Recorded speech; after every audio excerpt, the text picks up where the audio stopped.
That night and that parcel. I'm telling you this story because it's true. Yes, absolutely true. I haven't made it up. It happened to me a year ago. My name is Abhishek, and I was a courier delivery boy. That day started off completely normal.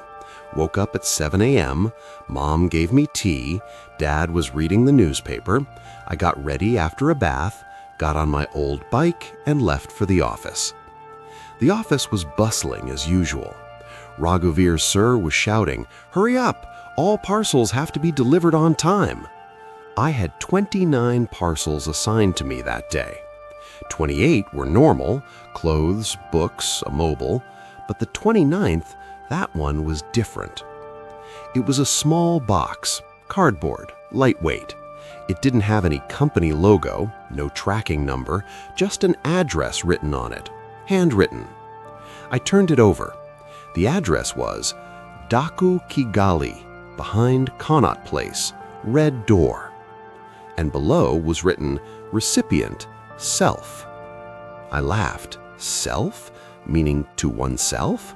I asked Raghuveer Sir, "Sir, what does this mean?" Raghuveer Sir looked at the box, then at me.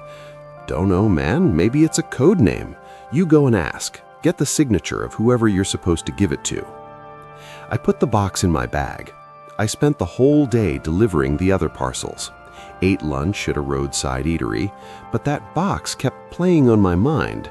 Self. It was weird. By 4 p.m., I only had 3 parcels left. The Daku Kigali one for an office, the third for a house. By 5 p.m., I had delivered 2. Only that one remained, the Daku Kigali one. The weather was turning bad. Clouds had gathered. A cold wind had started blowing. I tightened my jacket and started my bike. I knew Connaught Place, the city's busy area. Shops, offices, restaurants, but the area behind it, I'd never been. As I turned behind Connaught Place, I asked a tea seller, "Brother, where is Daku Kigali?" The tea seller was an old man. He looked me up and down. "Why are you going there?" "Delivery." "To whom?" "Don't know, just have the address." The tea seller shook his head. "That alley has been deserted for years. No one lives there. Old mansions, all broken down." "But the address exists, right?" "Yeah, it does. Go ahead. 2 blocks ahead, there's a pawn shop. After that, a narrow lane on the right. That's the one." I thanked him and moved on. As soon as I passed the pawn shop, the weather worsened. A light drizzle started. The sky had turned completely black. It was only 5:30 in the evening, but it felt like night had fallen. I looked at the lane as I turned right. The lane was narrow, very narrow. Maybe 2 people couldn't walk side by side. High walls on both sides, made of old bricks. They had black stains. Moss had grown on them due to dampness. There were no lights in the lane, no street lamps, no houses, just walls. I stopped my bike right at the mouth of the lane, got off, took the box out of my bag, and walked inside on foot. First strange feeling. The moment I entered the lane, everything went quiet. Horns were blaring on the road outside. People's voices could be heard, but within the lane, silence. Just the drip, drip sound of rain. The sound of my shoes echoed in the lane. Tap, tap, tap. I was moving forward slowly. The lane was straight. It didn't turn ahead. It just went straight on. Then I heard another sound. Along with my footsteps, a second sound, as if someone else was walking behind me. I stopped. The sound also stopped. I turned to look. No one was behind, just the empty lane, and far away, at the mouth, my bike was parked. Maybe I'd misheard. I started walking again. Tap, tap, tap. And then that other sound, now clearly audible. Someone else was walking, with me, in sync with my footsteps. My heart started beating fast. I stopped again. This time the sound didn't stop. It took 2 more steps, then stopped. I turned around quickly. Still no one there. But on the wall, my shadow was falling. There was enough evening light to cast a shadow. My shadow was long, very long. But behind it was another, even longer shadow. It was moving, even though I was standing still. I jerked my head around. No one was behind, but the shadow was there. I was scared, but I thought maybe it's a pole, a tree, but there was nothing in the lane. No pole, no tree. I took a deep breath and walked with quick steps. At the end of the lane was a door, wooden, red in color. The paint was faded, but it still looked red. There was no number on the door, no name, just wooden planks and a large latch. I stood in front of the door. The rain had picked up a bit. My shoulders were getting wet. I knocked on the door. No sound. Knocked again, loudly. Anyone? Delivery. No response.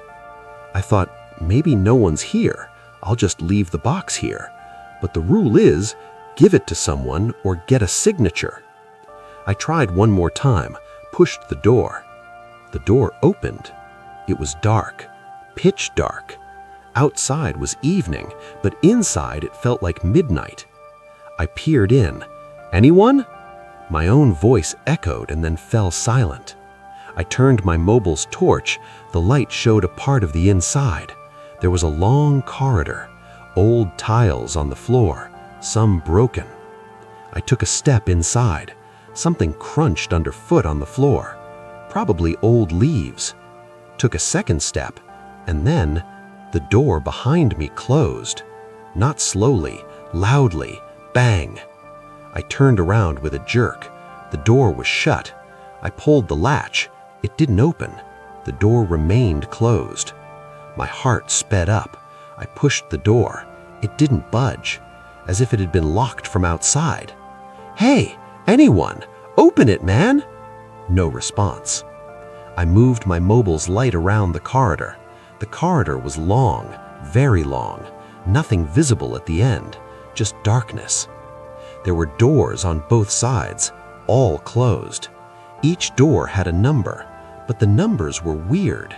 777, 0, infinity, and square root of -1. I wasn't good at math, but I recognized infinity and square root of -1. Infinity and imaginary number. What did they mean here? I decided to move forward. Maybe there would be another door at the end of the corridor, an exit. I started walking. The sound of my footsteps echoed again. Tap, tap, tap. And then that other sound, now clearer. It was walking behind me. Footsteps, but different from mine. Heavy, slow. I didn't stop, just kept walking, faster. The sound behind got faster too. I started running. The corridor seemed endless. The walls were identical. The doors were identical. Then I saw light at the end of the corridor, faint, yellow. I ran towards it. As I got closer, the light grew brighter. Finally, I reached the end of the corridor. There was a door open. Light was coming from inside. I went in. It was a room, large, empty, wooden planks on the floor, a thick layer of dust. In the middle of the room was a table, wooden, old. A lamp was burning on it, brass. Its flame was blue. A normal kerosene lamp's flame is yellow. This one was blue. Behind the table was a chair, wooden, high-backed. No one was sitting on it. I looked around. The room was empty. No one. Then came the voice. "Leave the parcel here." The voice was weird. Not a man's, not a woman's, just a voice. Flat, emotionless, like a computer speaking. I looked around. No one was there. Who is speaking? Where are you? Put it on the table and leave. Where was the voice coming from? No one was in the room. I put the parcel on the table. As I placed the box down, dust flew up. My gaze fell on the table.